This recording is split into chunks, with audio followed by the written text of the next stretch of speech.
नमस्कार। आकाशवाणी कटक आंचलिक संवाद पढ़ुछंती सरिता साहू। मुख्य संवाद। पूर्व भारत में ओडिशा आत्मनिर्भर भारतर केन्द्रस्थली पालटिब कहले मुख्यमंत्री। भुवनेश्वर इन्फो भैली 2 ठारे भारतर प्रथम अत्याधुनिक 3D ग्लास सेमिकंडक्टर पैकेजिंग प्रकल्पर कले शिलान्यास। ओडिशा को शिल्प समृद्ध करने और आईटी हब भाव विकसित करने प्रयास जारी रहिबो बोली केन्द्रमंत्री अश्विनी वैष्णव सूचना। भुवनेश्वर रेल स्टेशन रे चलिथिबा विभिन्न उन्नयनमूलक कार्यर कले समीक्षा। यकृतर उपयुक्त जत्न और समस्या विषय सचेतनता सृष्टि नहीं आज पालन करा जाउछि विश्व यकृत दिवस एवं राज्य में ग्रीष्म प्रवाह को दृष्टि रखी 11टी जिले में विभिन्न शिक्षानुष्ठान गुड़िक छुट्टी घोषणा।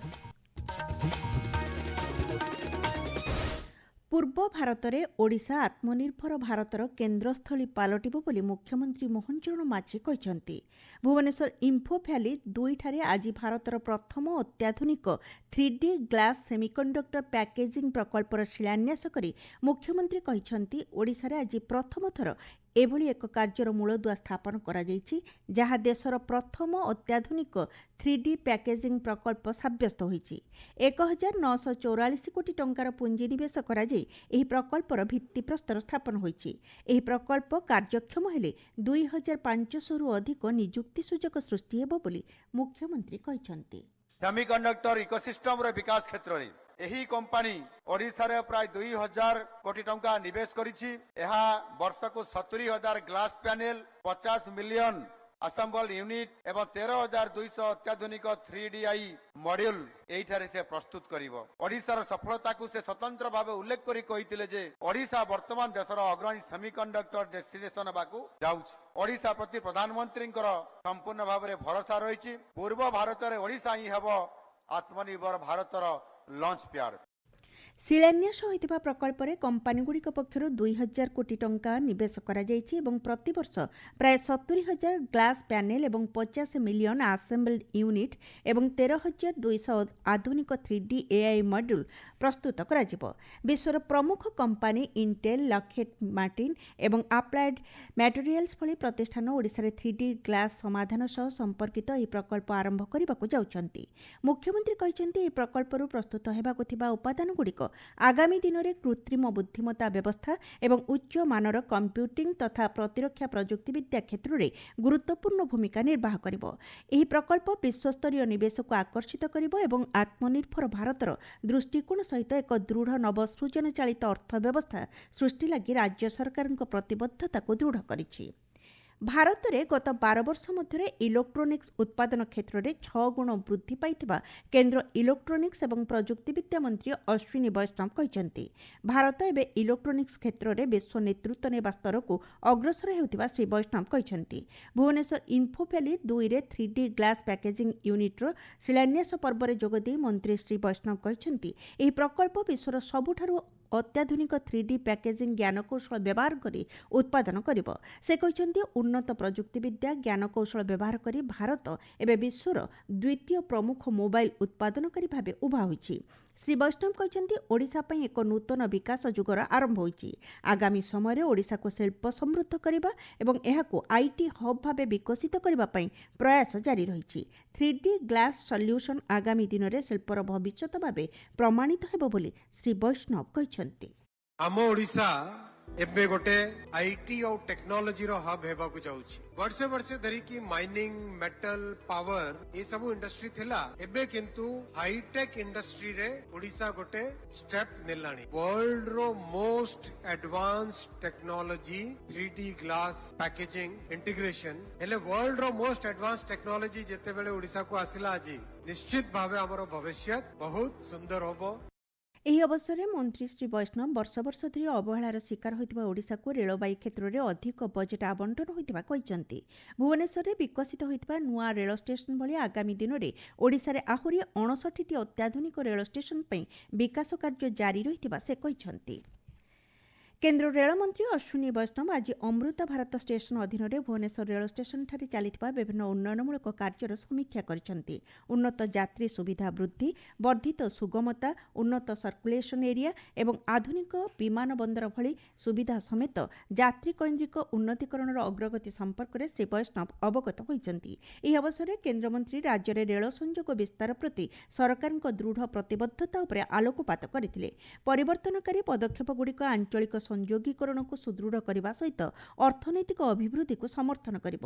राज्यर समस्त अंचल संतुलित अंतर्भुक्ति विकास सुनिश्चित करी समग्र राज्य में रेल भित्तिभूमिर उन्नतीकरण जारी रहिबो बोली केन्द्रमंत्री श्री वैष्णव गुरुत्वारोप करिसेंती। आपण माने आंचलिक संवाद शुणुचंती आकाशवाणी कटक केन्द्रରୁ। देशर मातृशक्ति को सशक्त करने प्रधानमंत्री नरेंद्र मोदी नेतृत्व में विभिन्न प्रयास जारी रही बोली मुख्यमंत्री मोहन चरण माझी कहते। भुवनेश्वर स्थित राज्य बीजेपी कार्यालय ठारे अनुष्ठित बैठक में जोगदी मुख्यमंत्री कहते वर्तमान समय नारी समस्त क्षेत्र में पारदर्शिता प्रदर्शन करुछि। 140 कोटी जनसंख्या विशिष्ट देश में महिला संख्या अधिक रही। संसद और विधानसभा नारी प्रतिनिधित्व वृद्धि पर प्रधानमंत्री सर्वदा पदक्षेप नेउछन्ति बोली श्री माझी कहते। आगामी दिन में नारी शक्ति यार उचित जवाब देवे बोली मुख्यमंत्री कहते। नारी शक्ति बंधन अधिनियम माननीय यशस्वी प्रधानमंत्री नरेंद्र मोदी जी प्रकृत में मातृशक्ति को सशक्तकरण करवा एवं समानकर अधिकार को आमे देवा जहाँ 2047 को जदि आमे विकसित भारत बनैया जो संकल्प माननीय मोदी जी नहीं ताकू जदि आमे पूरा करने पड़ो ताहले जनसंख्यार अधा शक्ति को नारी शक्ति को मध्य समान को समान अधिकार देवा। बैठक में सांसद बांसुरी स्वराज, राज्य बीजेपी सभापति मनमोहन सामल, उपमुख्यमंत्री कनकवर्धन सिंहदेव और प्रभाती परिड़ा, राज्य प्रभारी विजयपाल सिंह तोमार, सहप्रभारी लता उसेंडी प्रमुख उपस्थित थिले। यकृतर उपयुक्त जत्न नेबा एवं एहार समस्या विषय लोकंकु सचेतन करबा उद्देश्य आज विश्व यकृत दिवस पालन करा जाउछि। चलित वर्ष एही दिवसर वार्ता रही कठिन अभ्यास दृढ़ यकृत। विश्वव्यापी प्राय 1.5 नियुत लोक दीर्घकालीन यकृत रोग में पीड़ित होइतिबा बेले वार्षिक 20 लाख रोगींकर मृत्यु होइतिबा जणा पड़ुछि। सुस्थ खाद्य अभ्यास, व्यायाम, मद्यपान न करिबा एवं प्रारंभिक जांच माध्यम फैटी लिवर एवं सिरोसिस भली यकृत रोग को प्रतिरोध करा जाय परिबो। विश्व यकृत दिवस अवसर में भुवनेश्वर ठारे आयोजित एक कार्यक्रम में जोगदी स्वास्थ्य मंत्री मुकेश महालिंग कहते यकृत आम शरीरर एक प्रमुख अंग। यार सुस्थ रहिबा बहुत गुरुत्वपूर्ण।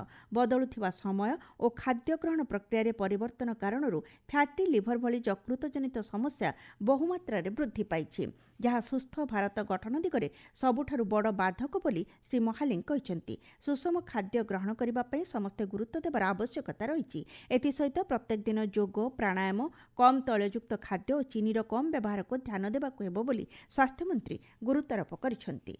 ब्रह्मपुर स्थित खलिकोट एकक विश्वविद्यालय प्राणी विज्ञान विभाग आनुकूल्य 2 दिनिया जातीय पाठचक्र अनुष्ठित हो जाइछि। भविष्यत पीढ़ीर जीवविज्ञान जीन रू परिसंस्था शीर्षक आलोचना चक्र को कुलपति प्रोफेसर असीम साहू उद्घाटन करथिले। जीन और परिवेश मध्य संपर्क तथा परिवर्तित जलवायु रे प्राणीर समयोजन संपर्कित गवेषणा संपर्क में आलोचना होइथिला। एही अवसर में पाठचक्र प्रबंध संकलन प्रकाश पाइथिला। नयागढ़ जिलार साहित्य संस्कृति परिषद आनुकूल्य राज्यस्तरीय कविता पाठोत्सव आज सांबादिक भवन ठारे पालित हो जाइछि। साहित्य एकाडेमीर पूर्वतन सदस्य अक्षय कुमार राउत समेत विभिन्न कवि जोगदी स्वरचित कविता पाठ करथिले। एही अवसर में 2टी कविता पुस्तक उन्मोचित होइथिला। राज्य में ग्रीष्म प्रवाह वृद्धि पाइबारे लागिछि। एहाको दृष्टि रखी जिलापाल निष्पत्ति क्रमे आज सुधा 11टी जिले में विभिन्न शिक्षानुष्ठान गुड़िक छुट्टी घोषणा करा जाइछि। गतकाली 9टी जिले में विद्यालय छुट्टी घोषणा करा जाइथिला। देवगढ़ जिला प्रशासन पक्षर जिलापाल कवीन्द्र कुमार साहू समस्त विद्यालय को आसंता 4 दिन पर बंद रखा निर्देश देइछन्ति। शिशु बाटिका ठारू आरंभ करी द्वादश श्रेणी पर्यंत समस्त सरकारी और बेसरकारी स्कूल पर यह नियम लागू हेबो। तेबे पूर्व निर्धारित परीक्षा गुड़िक एही समय मध्य अनुष्ठित हेबो। नयागढ़ जिलापाल मधुमिता रथ आसंता काली ठारू जिलार समस्त सरकारी अनुदान प्राप्त और बेसरकारी विद्यालय गुड़िकर समय परिवर्तन पर निर्देश देइछन्ति। आसंता काली ठारू स्कूल 6:30 आरंभ होई 9:30 पर्यंत चलिबो। मुख्य संवाद पुणी थरे। पूर्व भारत में ओडिशा आत्मनिर्भर भारतर केन्द्रस्थली पालटिब କହିଲେ ମୁଖ୍ୟମନ୍ତ୍ରୀ। ଭୁବନେଶ୍ୱର ଇମ୍ଫୋ ଭ୍ୟାଲି 2 ଠାରେ ଭାରତର ପ୍ରଥମ ଅତ୍ୟାଧୁନିକ 3D ଗ୍ଲାସ୍ ସେମିକଣ୍ଡକ୍ଟର ପ୍ୟାକେଜିଂ ପ୍ରକଳ୍ପର କଲେ ଶିଳାନ୍ୟାସ। ଓଡ଼ିଶାକୁ ଶିଳ୍ପ ସମୃଦ୍ଧ କରିବା ଏବଂ ଆଇଟି ହବ୍ ଭାବେ ବିକଶିତ କରିବା ପାଇଁ ପ୍ରୟାସ ଜାରି ରହିବ ବୋଲି କେନ୍ଦ୍ରମନ୍ତ୍ରୀ ଅଶ୍ୱିନୀ ବୈଷ୍ଣବଙ୍କ ସୂଚନା। ଭୁବନେଶ୍ୱର ରେଳ ଷ୍ଟେସନରେ ଚାଲିଥିବା ବିଭିନ୍ନ ଉନ୍ନୟନମୂଳକ କାର୍ଯ୍ୟର କଲେ ସମୀକ୍ଷା। ଯକୃତର ଉପଯୁକ୍ତ ଯତ୍ନ ଓ ସମସ୍ୟା ବିଷୟରେ ସଚେତନତା ସୃଷ୍ଟି ନେଇ ଆଜି ପାଳନ କରାଯାଉଛି ବିଶ୍ୱ ଯକୃତ ଦିବସ।